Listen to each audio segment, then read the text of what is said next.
Welcome back to the Mail-In Podcast, live from Austin, Texas, not the Lodge, Sally. We are in our new and improved office/studio, temporarily called the People Cave. I don't know if I love that, but it's for some reason sticking with a lot of our listeners. But anyway. Why are we calling it the People Cave? I don't know. It was like I think it was a suggestion on a podcast that somebody did at some point, and kind of just ended up Why sticking. can't you just call it like the studio? Could be the studio. It's weird doing an open air podcast. Like we can see Dylan and Randy just sitting over there doing work. What do you think, though?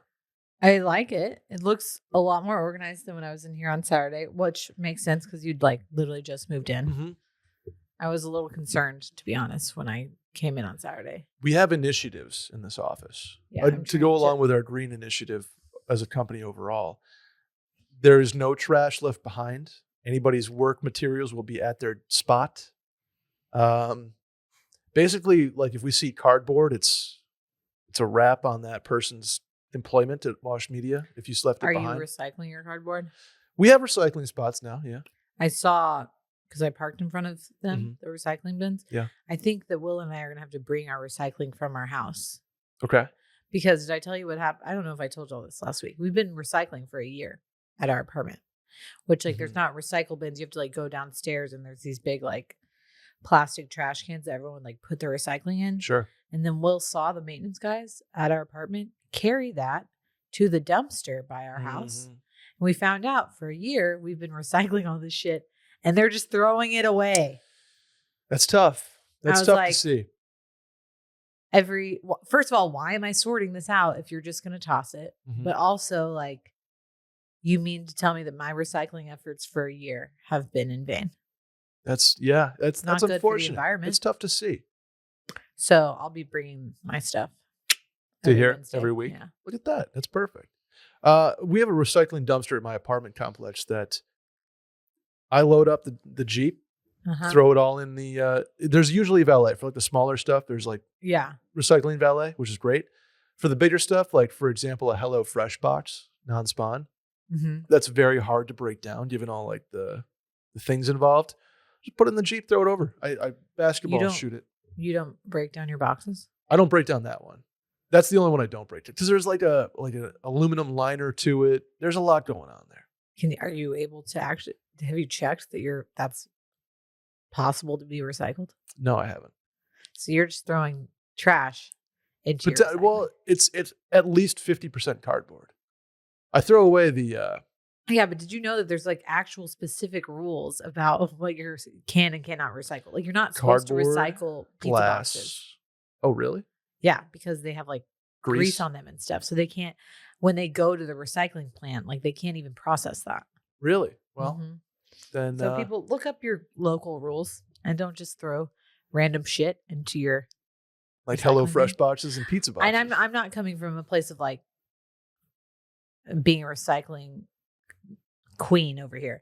I learned that because we were doing the exact same thing at our old apartment. And somebody like stopped me one day and was like, you shouldn't be recycling that. And I was like, oh, really? And they're like, yeah, like there's only really specific shit that you can actually recycle. Okay. And there are certain ways you're supposed to do it. So read up on your I will have to read my local recycling laws. Yeah. Second order of business. Happy birthday, Fritz deFries.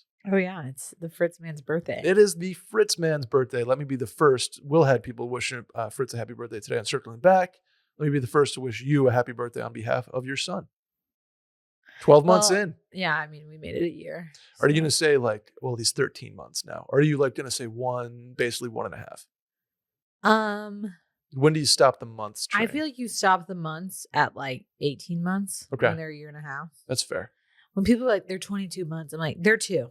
Okay. Yeah. Like we don't.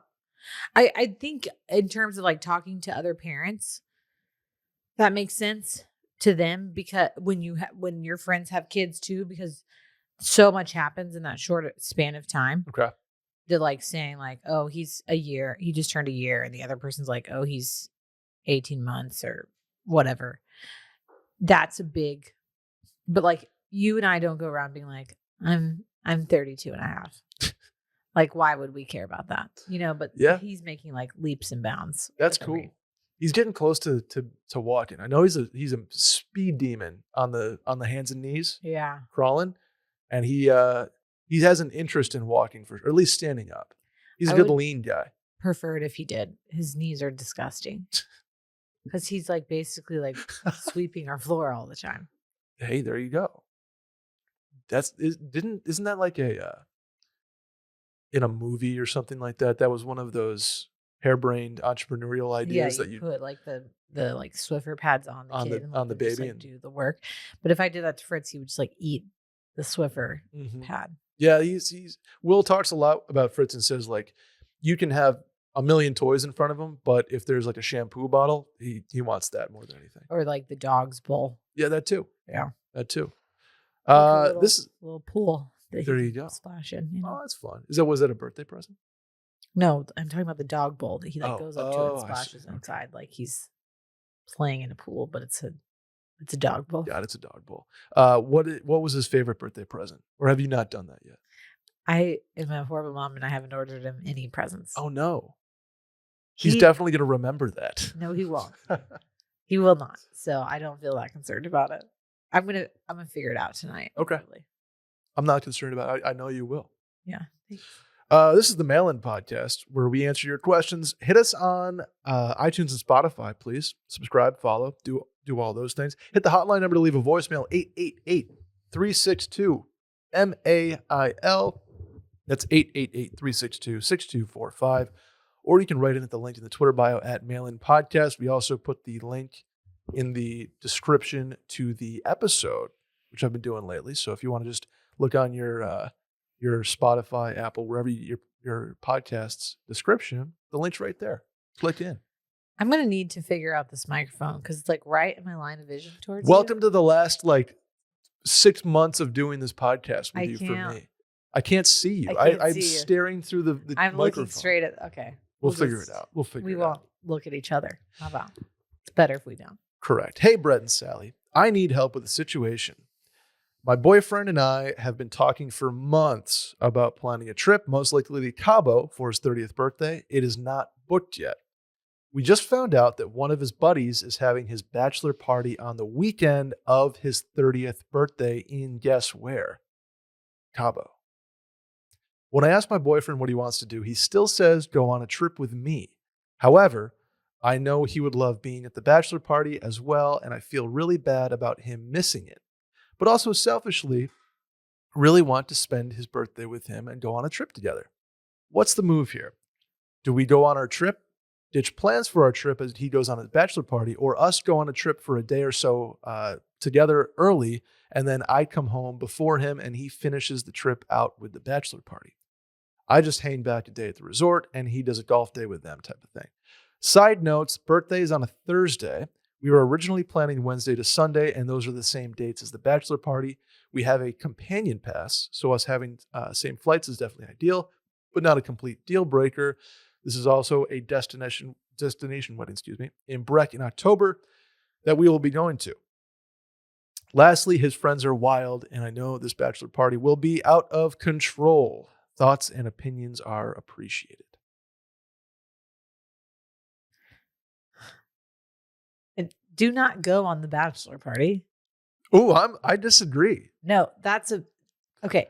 First of all, why it doesn't have to be on his birthday to do a birthday trip. Okay, right. that's my point I'm making. The bachelor party is like let once the bachelor party happen and then go like in a month afterwards. And you can also go back to Cabo if you want, or you can go somewhere else. I'd argue it might even be better going after he goes on the bachelor party, because you can say, oh no, we don't have to do that dinner. It wasn't as good as I like. It's made out to be. I know a spot here. I know a spot there, type of thing. Selfishly, totally understand why you want to go on the trip. But I'm selfish enough to be like, we're getting our own trip. I'm not like sandwiching. You don't want to share your 30th birthday trip with your husband's debauchery. No, and going. Okay, I've said this so many times, and now I'm just, beating the dead horse. But do people really need to have a bachelor party from Wednesday to Sunday? That's like a full week in Cabo, nonetheless. One of well, I'll just say it. Harry's girlfriend was recently on a bachelorette party that was Thursday to Tuesday. I was like, that's a No. full week, ma'am. Like, you don't need to be there for that long. What are you doing like Monday? Yeah, great question. People just working from like the living room of the Airbnb? Like, I'm actually like over the whole 3-day bachelorette party at this point, okay. which I've said, I think just kind of based on like how many I've been on myself. And like there is a time and a place, but like I feel like Wednesday to Thursday or to Sunday is asking a lot of people. That's a long time. That's a great time for if you're going couples trip and you're going to have some R&R built in, a spot. Right. That's great. But 5-day bachelor party is well, that's asking people to take off a lot of work. a lot of work. Most of the week, actually. I'm a selfish Thursday guy because my Thursdays are my favorite day to drink. Right. But I'm totally down for a Friday to Sunday. Get in early enough Friday so that you can enjoy the afternoon. Get out late enough Sunday or early, depending on how you want to do it. Like in Vegas, you leave Saturday night type of thing. But get out Sunday so you don't have to necessarily wake up the crack of dawn. You can nurse a hangover a little bit. Have a margarita at the airport type of thing. But I'm partial to Thursdays. Wednesday's a long time. And I know that's not part of the question. I just had to shit on that person for a second who's having the bachelor party. That's just obscene. But also, I get it because you like want to make the most of going to Cabo. Okay, so I personally think you don't mix the two. It's not really worth it. It's not going to be fun for you, and it's kind of put you in a weird position because like, especially, I don't know. I've always been, I think we've talked about this before, like the girl who wanted to go to New Orleans while her like husband or fiance or whatever was there for a bachelor party or his bachelor party. Yeah, we did. It's like, you don't need to be in the same city. No. I don't want to be in the same city or around Will when he's on a bachelor party. Like, not because I think that he's going to do gross or weird stuff. It's mostly because I'm like, I don't want to be the person who's like around. Like, and you don't, it kind of like puts a weird like tint on the weekend if like your boyfriend's buddy like knows like, oh, she's here, like, so he's gonna like, there would be a guilt factor too, like right. If you're at the spa and he's golfing, he'd be like, well, I gotta go do dinner with her after this, right? and Just like let him go on his guy's trip and like be a totally separate thing, and then take the birthday trip like a month later. Yeah, I think birthdays are flexible, especially in this situation, because like it's his if it's her 30th birthday, right? And the trip is like planned, and then he's also like, hey, the bachelor party. Then it's a different then question. there's a sticky scenario there that I don't feel comfortable answering because I'd be like, well, can you reschedule the 30th birthday party? And I know that you want to spend his birthday with him, but like, yeah, it's 30. It's, it like the actual day itself versus like the trip to me is like pretty irrelevant. I like, agree. I totally agree. On his birthday, I don't know. I mean, that's like my 30th birthday was like on a Monday, and I was in school, and so it like absolutely sucked. And I think we actually celebrated that night, but like I would have way rather just like waited and done something. Yeah, birthdays are are kind of whenever you want them. So my suggestion is separate the two, do the bachelor party, then do the trip. Yep.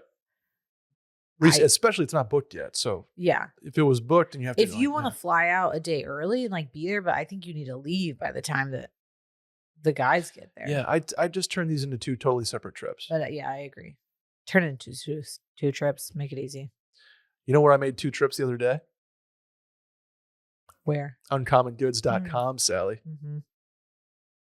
I Uncommon Goods actually did too because you sent me the wrong code. So well, I sent you my code that I used, and then I had to send you another code.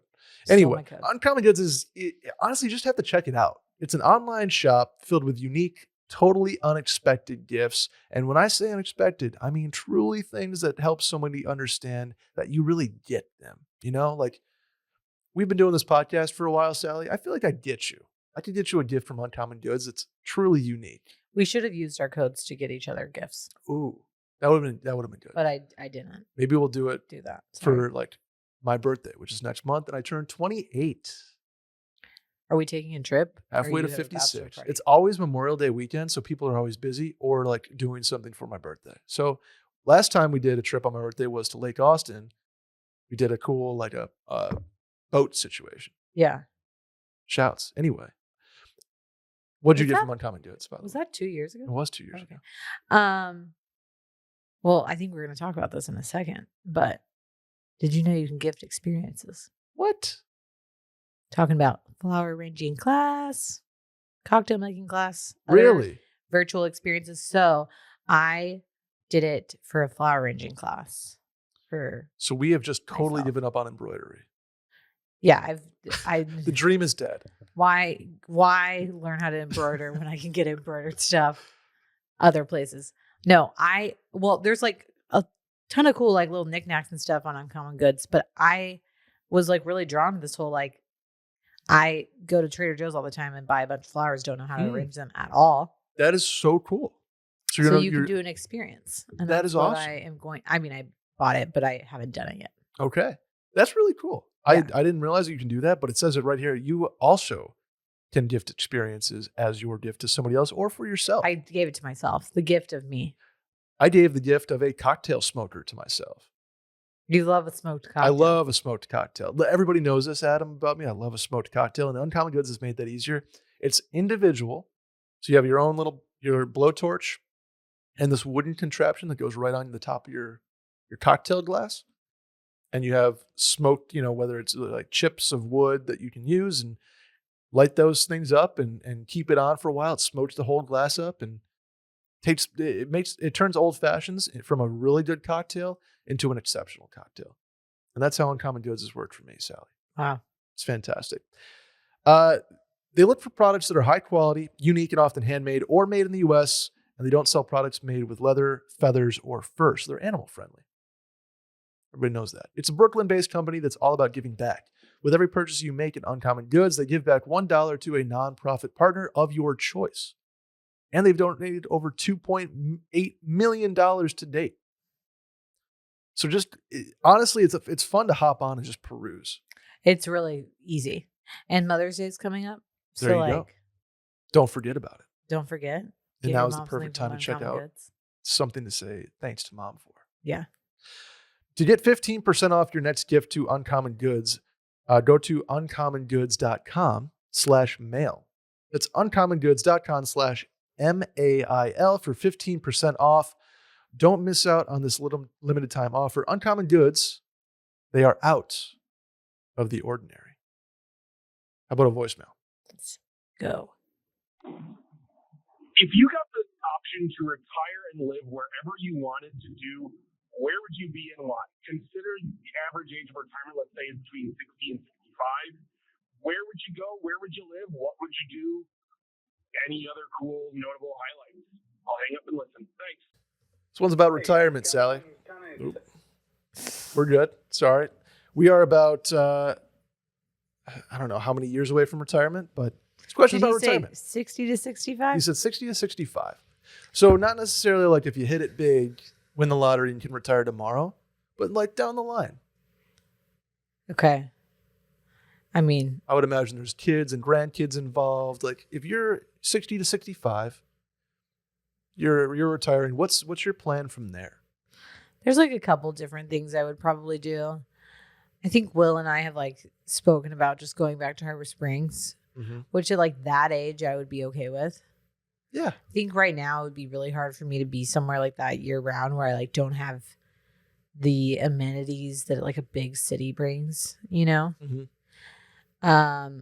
Or like somewhere in like Sonoma or Napa. Wine country. Going to wine country. But then like there's a part of me that's like, I would, if I could like afford it and like live nice, I would retire to like New York City and just like go. Whoa.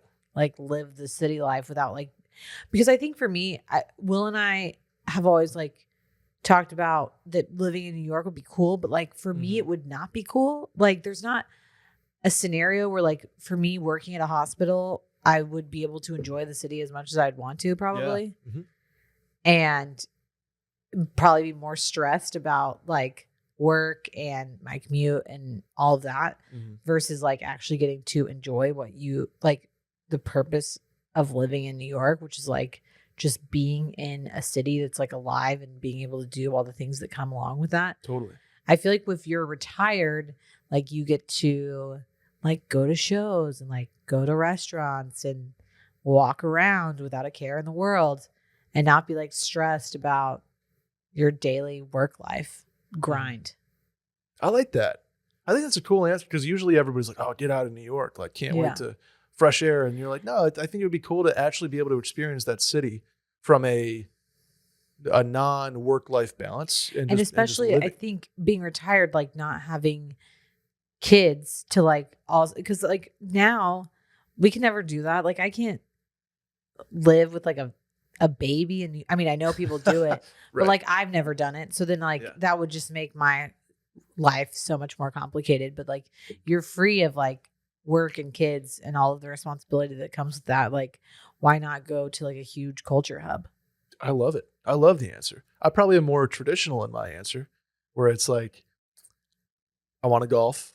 I want to Mhm. eat out every day, one meal, Yeah. whether it's breakfast, lunch, or dinner. I want to go and experience somebody else's culture, cuisine, ability, cooking talent. Like, and I just like it. I enjoy that experience, the conversation, the views, the food, et cetera. I love eating out. So I think that's kind of like my goal is to be close enough to a hub where you can have a lot of different cuisines and foods and restaurants to choose from, while being secluded enough or far away enough from crazy city traffic that kind of live peacefully. Austin's probably a good example, but upstate New York has always been my like ultimate goal to Mhm. be back there at some point in my life, probably after I've raised a family, et cetera. I knock Mhm. on wood.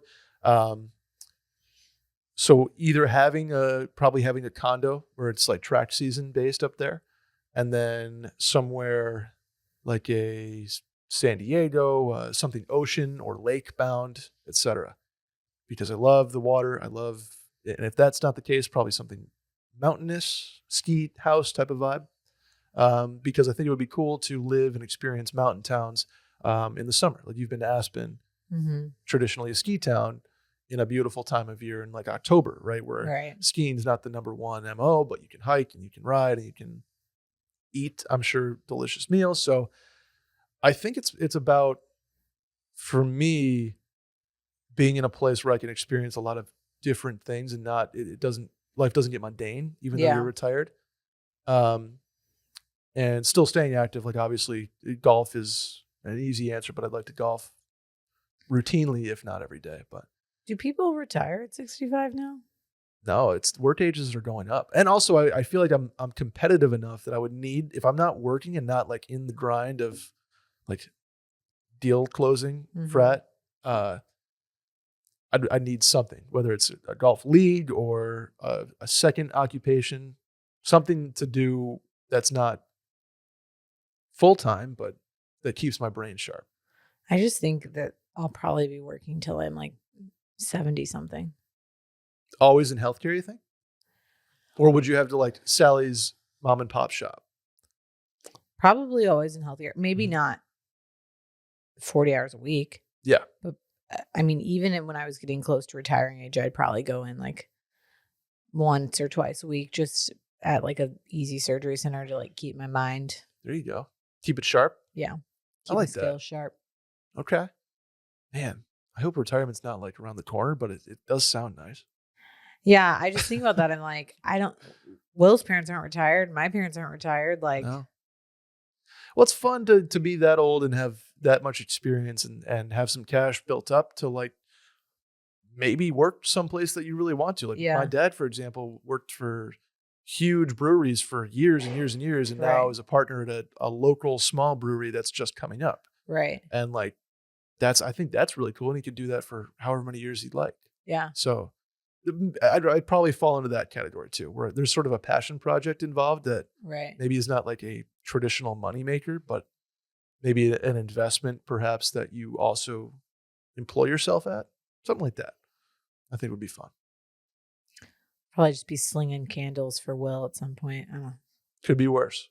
filling, Could be worse. learning everything there is about knowing candles. Let's do the next one, Sally. Hey guys, I just quit my job and will be starting a new job in a couple of weeks. The problem is I am absolutely terrified. Do y'all have any tips on getting past the anxiety of starting a new job? The new role is in the same industry, but the day-to-day work will be very different, which has me worried about failure. And the reason I included this one, because we've talked about new jobs and quitting jobs before, but I'm worried about failure or I'm in over my head type of feeling before you start a new job. Like, candidly, I felt a little in over my head before I started with Wash Media. I was like, oh shit, like it's put up or shut up time now. Mm-hmm. And you find yourself in that anxiety, but then you kind of focus on the new role, you focus on yourself, you focus on winning something each day or improving yourself each day. And you find over time that builds into like, I think I'm doing a pretty good job. So I get the anxiety, I've been there, but you can't be the CEO in a day or a week, right? Like just try to take each day one day at a time and win each day, do something right each day. And then you string a couple of those together and all of a sudden you're a good employee. But I understand the anxiety. Yeah. I mean, if you don't have anxiety starting a new job, I would like argue that something's probably wrong with you and you might be a sociopath. Like, Or the job is too like, not to be rude, like beneath you, right? Like right. you know you can do this job. But I think the normal human reaction to any sort of change is like anxiety and apprehension, Mm-hmm. because regardless of whether it's a job or you're moving cities or you're, getting married or you're having a kid or you're doing whatever, and you're not like a little bit apprehensive about what's about to happen to you, even if it's like second kid, you already know, like, Yeah. you still, it's very normal. It's the human condition of like, your life is about to change. And so your body and your mind are like just preparing for that. So again, I think that's really normal. Also, not doing the exact same tasks every job is like important too, because you need to grow. And like you said, like learning how to get better every day, just even if it's by 1% better each day, like is an opportunity for not only like your work growth, but your personal growth too. And then the other thing is like, people know that you're new. It's okay to ask questions. I mean, don't ask like, you're not an expert right away, and that's fine. Like, I would never, okay, here's a great example. Like in anesthesia, we do the same thing. Technically, like I should be able to walk into any hospital in the country and do my job, because it's a very specific set of skills that like require the same things over and over, whether or not like I'm doing it in Saratoga or Austin or Detroit or wherever I am, and whether I'm at a huge hospital or whether I'm like the only provider there, I should still be able to do the same basic set of skills. But that doesn't mean that like I'm absolutely comfortable with every time I walk into a new place. Like there's things to learn. There's like processes to learn. There's people to meet and figuring out how to work with those people that you aren't used to. Like that all comes regardless of whether your skills are changing or not. Like, so most people, like when we have new people start at the hospital, I'm not like, oh, you idiot. Like, can't believe you don't know where that's not located. Or I can't believe you wouldn't figure out that this surgeon wanted that. Like, we all are, hopefully the people that you're working with are like, okay, this is a brand new job for them. Like, what is it? Like the cost of onboarding somebody is like insane. So they're going to make it worth their while to like make you a successful worker than just like throwing you to the wolves. Absolutely. And then the other thing about onboarding is there's like some study or some psychology experiment that your entire career or your entire tenure with some place is based on like your first 3 weeks. And I mean that not from a work product perspective, but from a work societal kind of perspective. So if there's ever a time to be, agreeable and nice, doing more than is asked of you, like, yeah, I hate to say this, but like staying late, getting in early, FaceTime stuff. It's the first 3 weeks.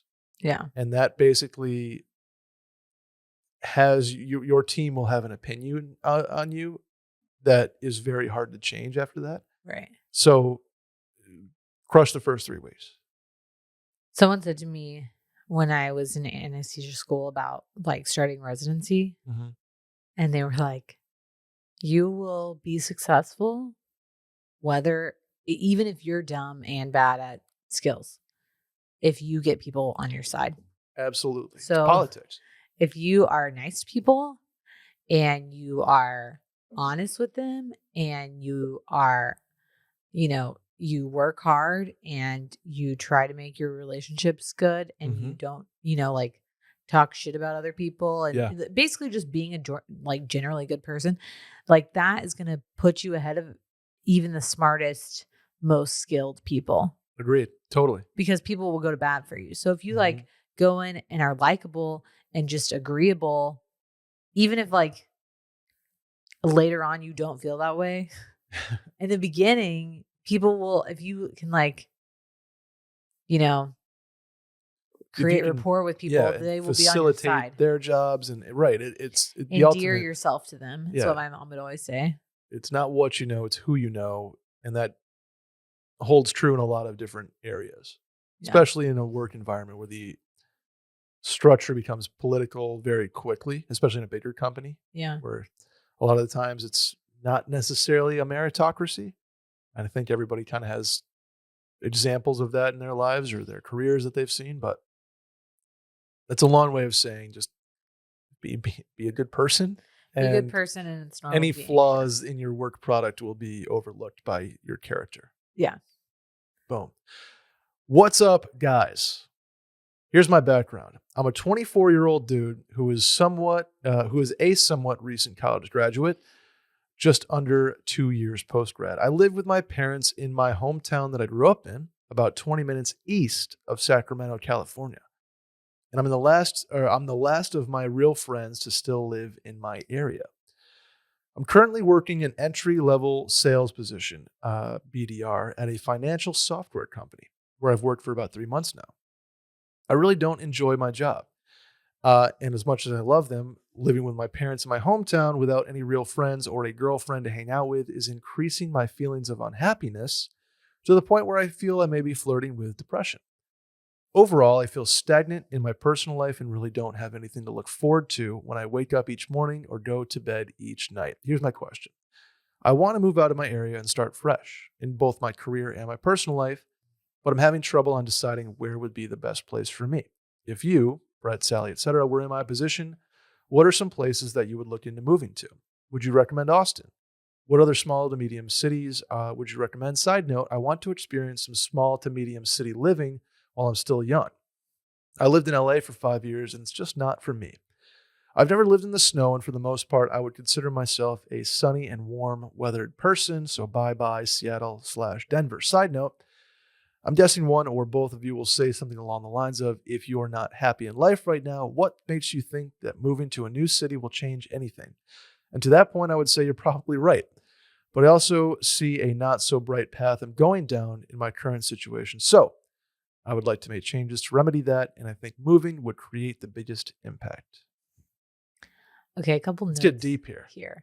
First of all, I am not going to say if you're not happy in your life right now, what makes things moving will make it better. I think my face and Adam's face, whenever Brett, you read the don't have anything to look forward to when I wake up each morning or go to bed each night, was concerning, to say the least. So let's do a little wellness check. It's going to be okay. It's so normal to feel this way post-grad, especially if you're like back in your hometown, living with your parents, to feel stagnant. All of this is very normal. And I do think that changing your circumstances will help. But I also think it's important to point out that if you are dealing with mental health issues like depression, it's incredibly important to talk to somebody. So find some therapy, number one. I just think that having an objective person to talk to about some of this, because even if you're having other like depressive stuff that's not related to like feeling stagnant in your life, it's just important to like be okay. Number two, would you consider Austin a small to mid-sized city? Yeah, definitely. I mean, based on where I've lit, like New York and Boston, yeah, Okay. I would consider it much smaller than both of those. See, I do not consider Austin a small to mid-sized city. Really? So what I was going to say is it just totally depends on like what this guy wants. Mhm. If he's coming from a small town, like Will is a perfect example of this. Will lived with his parents in his hometown For years. where Not all of just, his friends had like yeah. moved on, and I think felt very like almost trapped. Like I think same way this guy felt, like loved his parents, loved his hometown, was happy, I mean, now that he's not there, he like loves going back. But it's really easy to feel like you've been left behind when all of your friends from high school and college have like moved on Mhm. and are like in bigger cities and things like that. And I don't think that like living in a big city is an important step for like some post grad life, but like living in a new environment that's not your hometown, not with your parents, I think is an important like milestone to go through. Mhm. Um, so all that being said, it just totally depends on like what he wants out of a city. Yeah. I think Austin is a great city. Totally agree. It's incredibly hot here. So if you're coming from California where it's like mostly mild, Mhm. that's really hard to, I think for some people to like stomach, is like we're about to hit months where it's Ugh, don't until like remind October, me. like the end of October, it's going to be 90 plus degrees.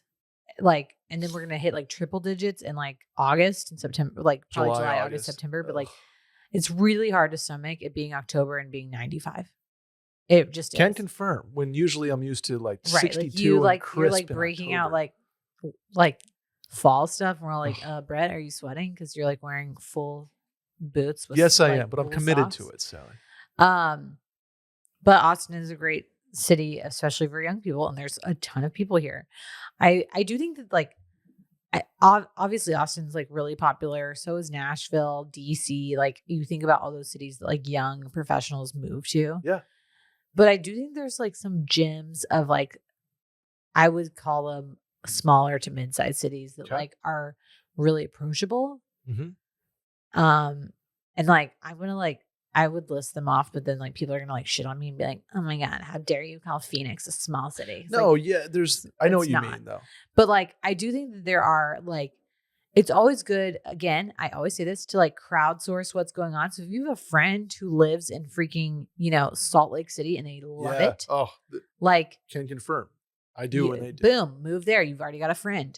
But I also think it's really easy to romanticize, especially for me, being like, oh my gosh, like I would love to live in DC, or I really like wanted to live in Boston, Mhm. or I wanted to move to San Francisco. Like those were all in my like top 5 if I moved somewhere. Mhm. And then I was like, realistically, I'm going to move to Houston because it's close to my parents and I can still come home if I want to. Mhm. I have friends there. And in my work, medicine, they have a huge medical center and it makes sense for me to go there. Sure. And like I'm going to be surrounded by a lot of people who are in medicine. Whereas if I went to DC and I was like surrounded by all these like Hill staffers and then I was like talking to them about my like hospital job, I'd be like, we have nothing in common to talk about. Yeah. What am I? It made more sense for me. And kind of like same thing with like going to San Francisco. Like, would it be a smart idea for me to like go pay a bunch of money to live somewhere where I was going to like be working in a hospital nonstop and everyone else is going to be in tech? Mhm. So personally, that's how I felt. I was like, I need to pick a city and a hospital that like really vibe with like what I want from the city. Yeah. And I don't know if other professions feel that way. Like I have heard the same feedback about like DC, that if you're not in like politics, people kind of like shun you. Yeah. But I loved DC is what was on my list for things to say because every time I've been there, I've loved it. Yeah. I think it's so cool for like a food, culture, vibrancy situation. I've been on a bike there more than any other city in the country because it's a bikeable downtown. Right. Really, really fun city. But I'm not like shitting on DC. I have actually never been to DC and I'm very excited to go next month. But I think it was really easy for me when I was this age and like wanting to move that I would be like, oh my gosh, like that is such a cool city. And there's a difference between like wanting to travel there and realizing like the ins and outs of living there. Like if you are going to have to compromise a lot to live in a city that you think is really cool because you can't afford to like live in the like cool downtown area, and that like you're going to be spending all of your money like going out and taking Ubers because you live on like the edge of town. Yeah. Whereas I think there are smaller, approachable cities. Like this is just coming to the top of my mind because I was speaking to somebody who like lives in Detroit recently. But like I think most Midwest people like are like, okay, we're going to Chicago. Yeah. And people don't think about like the St. Louis or the Detroit or whatever. Minneapolis is a beautiful or Minneapolis. city. And all of those places are like having really big resurgences right now. Yeah, it's sort of a city like a renaissance. Like Buffalo, for example, is sort of going through a bit of a renaissance. Like Rust Belt cities, Detroit, Minneapolis is beautiful. I'd say like Atlanta, Charlotte, Nashville, sort of the Sun Belt cities are very popular nowadays, and also give you kind of new vibes, like opportunities are galore. The other thing I want to say is, if you want to change careers, maybe, but you want to have sort of an immediate social impact, I don't think I'd be afraid to sort of, I'm going to describe this as taking a step back from a full-time job, but going to be in the service industry in a new city for a couple months while you get your feet wet, sort of create a friend base if you don't know anybody there. Like, I'd love to go, work at a golf, be an assistant golf pro or something like that, just to get your feet wet in a new environment if you're not sold on a career path yet. Or if you are, then dive right in and move to a cool part of the city. But there's really so many options here. I like one city that I think people really often overlook is Fort Worth. Funky town. I lived there. But I think when you're in a small city like that is either having a resurgence or has like a group of like young people really committed to like making that city cool, you get this kind of camaraderie where like everyone wants to like hang out and like do like young professional stuff and be in a softball league and like, like go to cool restaurants and make the town/city cool. And that I think is harder when you go to an established big city. Even Austin at this point. Yeah. Because so many people are moving here that it's like hard to like find a crew. Whereas like when you go somewhere smaller, like when I lived in Fort Worth in school, the people that were there that I knew or like met were like, oh my gosh, like you have to come to this thing. It's going to be all people our age. We're, doing something before the golf tournament and come over. And people are a lot more welcoming because they know that like you might be the only one and they want to bring you into the fold. Into the crew. Yeah. Yeah. Yeah. And I think that's right on Austin. I will say Austin has an environment that I've never had anywhere else in terms of like friend making. And it probably took me a year to be comfortable here. I guess the pandemic didn't really help that. But in terms of like friends that are not my coworkers, not my girlfriend, who I can be like, hey, do you want to go golfing? Or do you want to go get a drink? That takes time. I mean, it's not going to happen day one anywhere you move, unless you have a buddy who like also lives there. But the other thing I wanted to say on this question is when you say like, oh, you have to change yourself and it won't change anything if you move to like, I just think it will, because you spend more time out of your comfort zone. So you spend less time thinking about, you quote, not looking forward to anything when I wake up or going to sleep. In a new place, you can look forward to opportunity and potential. Like every day you wake up is the potential for something new. And when you're living in your hometown with your parents, you're in your comfort zone. Right. You're not learning stuff about yourself. You're just like wallowing in whatever is happening. I think changing your scenery or changing your situation, even if it's in the same town, but like it forces you to learn about yourself. Absolutely. Which is like the most important thing, I feel like, at mid-20s age, is like getting to know yourself the best.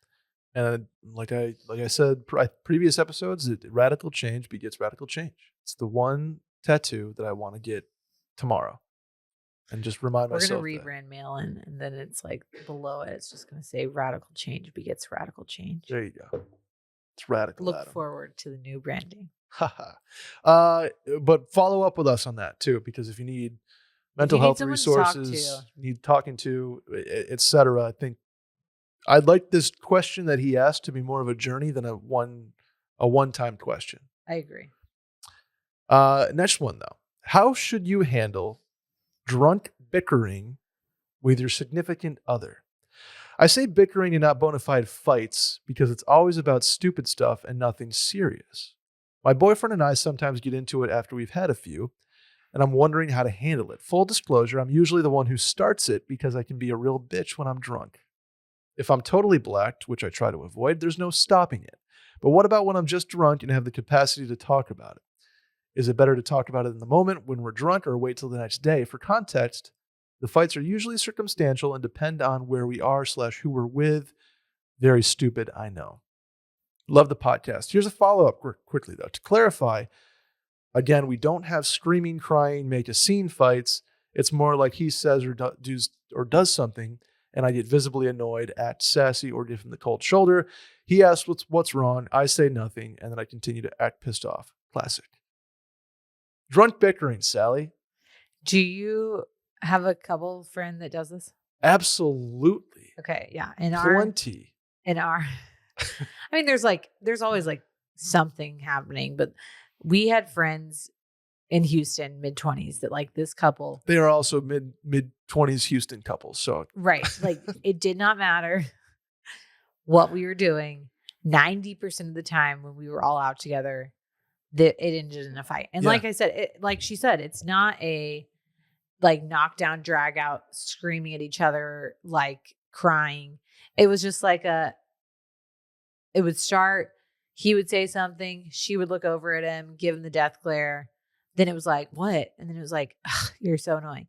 Then it was that for like ever until they went home. Yep. Sometimes it's like funny, but then there were times where we're like, they literally they're never going to stop arguing. And they did grow out of it. But it sucks to be that couple because everyone else is watching you being like, oh, really? Like, here we go again. Yeah. Here we go. Like these two. So a couple things. One, drinking less is going to really affect that situation. I was just going to say, maybe we don't black out. And that's a really hard pill to swallow when you're mid-20s is like, hey, actually, I will stop making dumb decisions if I drink less. But that's the lesson we all learn in our mid-20s. Okay. True. Most of the time people learn it because you start getting 2-day hangovers and then you're like, fuck, this isn't worth it. And then you look back and you're like, wow, I could have avoided like a lot of dumb things like dance floor makeouts or like arguing with my boyfriend. If I drank DFMOs, less, madam. But you don't change your life until physically you feel terrible or you do something just like totally idiotic. Number 2, it's never a good idea to be like, oh, you know what? Okay, that pissed me off. I'm going to mention it right now or make like a sarcastic one-off comment in front of our friends because I'm pissed off. It's always better to wait. Does this girl she likes this. I think she probably knows, and it probably is obviously self-aware enough to realize it. Yeah. Because her friends have probably said shit to her about it. And is now at the point where she's like, okay, I know this is an issue, which is like step 1. True. Admitting you have a problem. Exactly. But I do think that like it's anytime you're in a fight, whether or not you're drunk and out, it's like always better to like calm down and question, like, why am I upset? Mm-hmm. And that free couple counseling from Sally. Every time I get in a fight with Will, we're like, our therapist is always like, identify what your emotion is. Why are you pissed? Mm-hmm. Like, take a step back. And it's really easy, even when you're not drunk. I mean, we had a fight this morning, like, where I'm just like, it's 8 a.m. in the morning we're fighting. So it doesn't matter whether or not it's happening when you're drunk or not. Obviously, when you're drunk, your inhibitions are down and it's so much easier for you to just like spout shit off, rather than like controlling Right. your emotions. But it's really important to like question, like, why am I annoyed by that? Is it like, did he like say something to another girl that like now makes me feel threatened and I'm jealous? Or did he like smoke a cigarette and I have issues with that and like now I'm pissed off? Been there. And a lot of like people go through this bickering phase with their partner, but I think that a lot of reasons couples bicker is because there are deep-seated issues that you don't confront. Sure. So whether it's jealousy, whether it's like insecurity, whether like, I mean, most girls are just doing it because they want attention. Like, and I'm not saying like girls want attention. I'm saying a lot of couples that bicker, and same goes for guys. It's like you're starting something with your partner because you want them to connect and engage with you. Versus like talking to their guy friend. Like, it's like, hey, look at me. You're being annoying.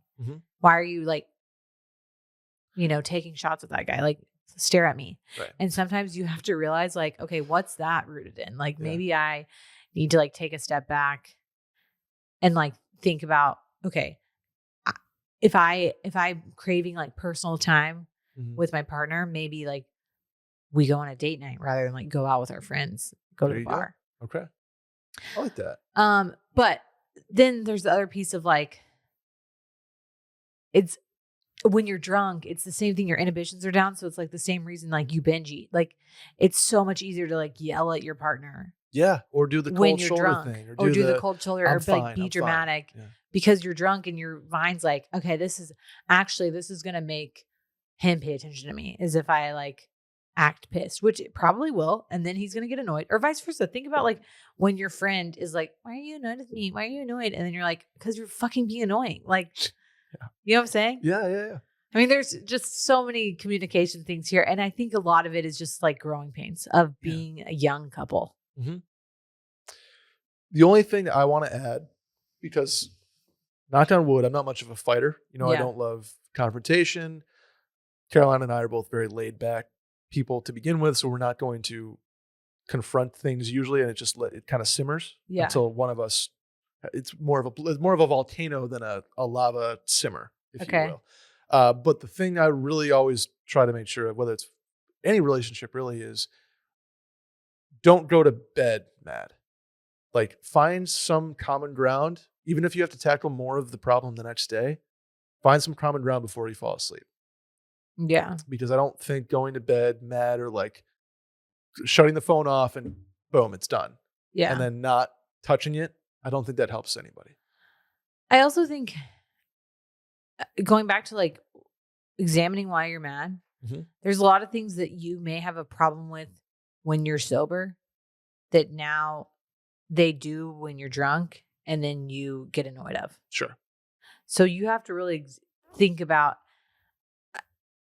I have this problem with Will, and when I fight with like my siblings and stuff like that, is I'll bring up shit that I resent when the fight's happening, and the fight's happening about something totally unrelated. And then you're like, well, this, and they're like, where the fuck did that come from?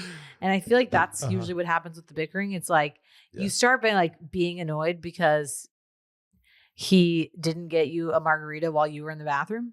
But then it turns into like, you didn't get me a margarita. And then like 7 years ago, you did get Sarah a margarita. And now I'm fucking like gonna lose my shit over it. You know what I'm saying? Yeah. It's like, because you thought about it then, but you didn't think about that now. Right. So what do you think about me? Is something wrong with me and my personality that doesn't say, please give me a margarita when I'm in the bathroom? So, and what is, now are we a personality issue now? Right. So we had another couple friend, they're married now, that one weekend we were all together. It was like Labor Day weekend or something.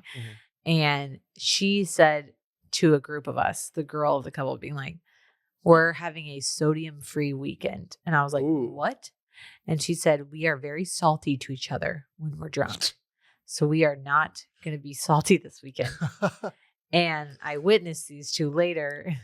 And he was just like, making little digs at her where like, I mean, they were doing it to each other, but like, Okay. he's like, oh, I bet so-and-so used to like that. And you're like, Whoa. wow, we got to let go of the like jealousy train. Whoa, like, whoa. No, sir. So I feel like that you've got to just figure out what your real deep-seated issue is. Yeah. Get to that. And then talk about that when you're sober so that you can actually like have healing around it. I like that. Yeah. Get to the root of it. And then that's causing a lot of the bickering. Don't use the fact that like she, was talking to her coworker who's a guy, or that you didn't order Sarah a margarita, or that you, like took too long in the bathroom, or whatever it is that pissed you off when you were drunk. You're on your phone. You're staring at Twitter. Oh man, while at the table. I will get pissed about that, and then it will turn into something else. Last one, Sally. Okay. This is another one. I like what we have a kind of a groove here where the last question of the mail in each week is sort of a insert city here that we know a little bit about and kind of build an answer around it. So here we go. Hey, Brett and Sally, big fan of the show and everything that y'all have been doing at Wash. Thank you very much. I have a bachelor party coming up in early May in Houston and would love some recommendations. For context, it's a 14-person group staying within 10 minutes of downtown, and we're there for 4 full days. We have golf and a trip to a gun range already planned, but any bars, restaurants, activities you can recommend would be appreciated. H-Town, baby. Okay. Home of the Cougars and the Texans. I think you are going to have to chime in a little bit more. Oh, I am locked and loaded. Because it's unfortunately been like 6 years since I've lived in Houston. And I love Houston. I really do. It's a great city. Houston has amazing food. Like hot take, food. Better food than Austin. Yeah, I agree with that. Yeah. Take immediately. I mean, my number one love of Houston, drum roll please, is El Tiempo. Seattle. Of course you knew that I was going to say a Mexican restaurant. I'm also going to give a hot take. El Tiempo has better fajitas than Bachelor Rancho. That's actually not even a hot take. Everyone knows that. Way better queso, way better fajitas, and better margs. Oh, I see. I think Matt's, I enjoy their queso and margs better. Oh, interesting. Okay. El Tiempo, great filet fajitas. Absolutely worth it. Get the molcajete salsa. It is spicy and delicious. Got some banging nachos and quesadillas. And I love a sangria swirl mark. El Tiempo is easy because when you have a giant group, it's the same situation. This is why we always go to Matt's El Rancho, or when I was in Houston, we'd always go to El Tiempo, because you like end up with 14 people and you're like, well, where the hell are we going to go with 14 people?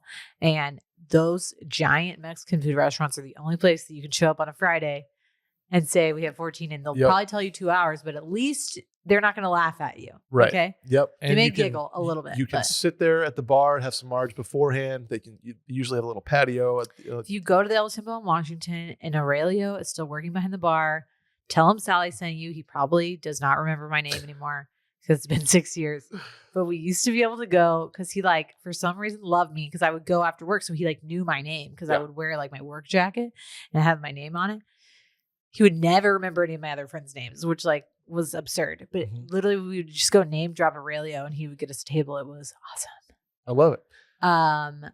Okay. Also, he may try to sell you drugs, not Aurelio, but a specific waiter on the Richmond El Tiempo. Tight. Or is it? No, it's not Richmond. There's Westheimer is what I'm thinking of. The Westheimer El Tiempo. Yeah. My other favorite restaurant in Houston is Local Foods. I love it so much. Oh, okay. But it's not really like a bachelorette or bachelor spot. It's just like an easy lunch spot. But food in Houston is amazing and incredible. There are so many fun, awesome, cool restaurants in Houston. Yeah. Okay, this was gonna be my other tip, and now I realize it's actually really dumb. I was gonna be well, if you're there during baseball season, go to an Astros game. It's not a dumb thing. I was gonna say I've heard Minute Maid Park is a blast. Minute Maid Park's really fun, but when I was there, the Astros sucked. So it was like so easy to go because it was really cheap and like no one cared, like because they were terrible. So we would go, like it's so easy. Like, I mean, you're buying like a $10 beer, which is like really kicking the nuts, but like the ticket was like $10 too. So now it's definitely not like that anymore. Yep. But you can probably get some like decently cheap seats. No and doubt. I always think that it's fun to go to like a city's ballpark and You can like, also see what the vibe is. Get like a $30 standing room ticket, stay there for 4 innings, catch some baseball, and then go to bars downtown. Which like I don't have as much downtown experience. See, we used to do a lot of the bars downtown. Interesting. Okay. There's a mezcal place called Pastry War. I don't even know if it's still familiar. there. That I loved. And there's one that's like, I can't remember the name of it. It's like in an alley that they put a roof over and it. Oh, okay.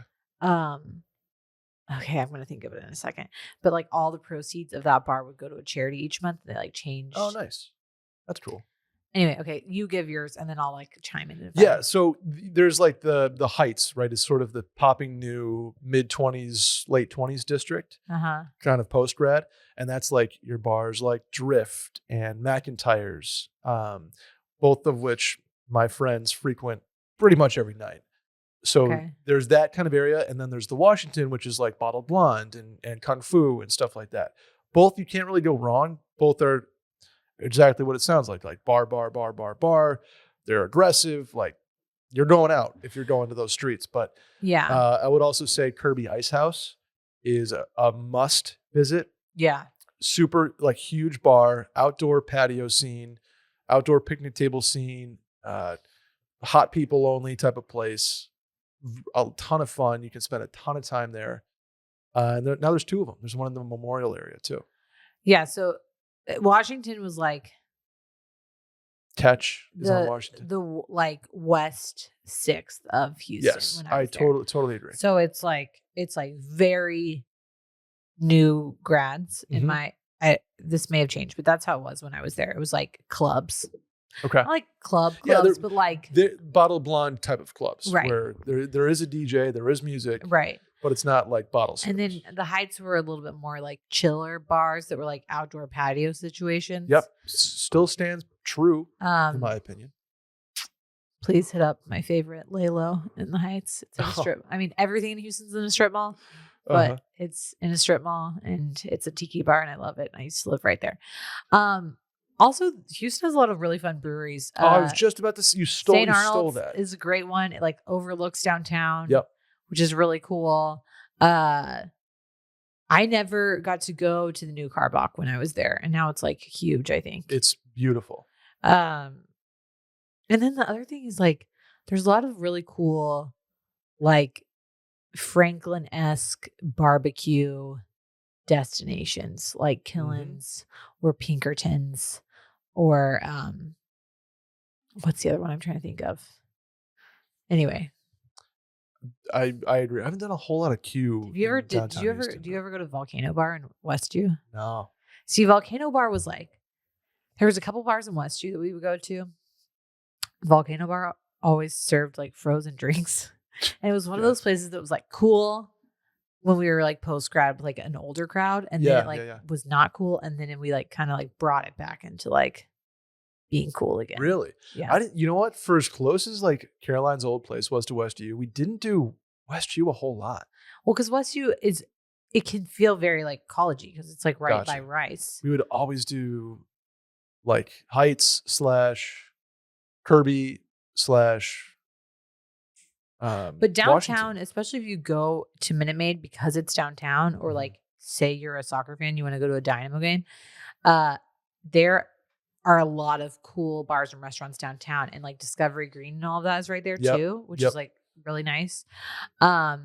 Walking the bayou is pretty fun. Like, not that, I mean, this is more for a bachelor party. I just don't like see a bunch of guys going on a walk, but I also, I mean, again, not a bachelor thing, but Houston has amazing museums, like amazing museums. Me and 14 of the homies gonna get we're gonna go to the Natural Science Museum, look at the dinosaurs. But you know, if you have like an off day and you're there by yourself, there you go. I just think it's a great, like, you're You're already doing guns. You're already doing golf. Yeah. The rest of it should basically be hopping from one food and drink establishment to the other, Right. in my opinion, because that's what Houston is going to give you the best bang for your buck with. Yeah. And because there's so many cool ones. What about Clay? I don't think it's open anymore. Is Clay I closed? think Clay is closed. Oh man. Clay. Clay. Last recommendation, individual spot is Heights Beer Garden. Okay. Super tight. What about? We're just doing the Houston what about What game. are your thoughts on getting a pedal pub? No, can't do it. The worst. Bachelorette party, fine. I get it. It's like, man, I feel like do. Do people still go to Midtown? Midtown has a lot of bars. What is Midtown like? Kind of like downtown? Next to downtown. Like downtown is like more, at least when I was there, was like an oncoming like kind of hipstery scene. Okay. And Midtown was like mid-20s going out, like Dogwood. Gotcha. Okay, gotcha. I haven't done a whole lot. You know what I've done is dinner in Midtown before. Yeah. But because that's close to the El Tiempo Westheimer location. Yeah. But I haven't done like Montrose is actually a really fun neighborhood and has some cool bars too. That sounds familiar. Montrose. Yeah. I don't know the neighborhoods as well as I do like Westheimer, El place. Tiempo is in Montrose. Okay, yeah, that makes sense then. Really can't go wrong, and everything. Boheme was like our favorite.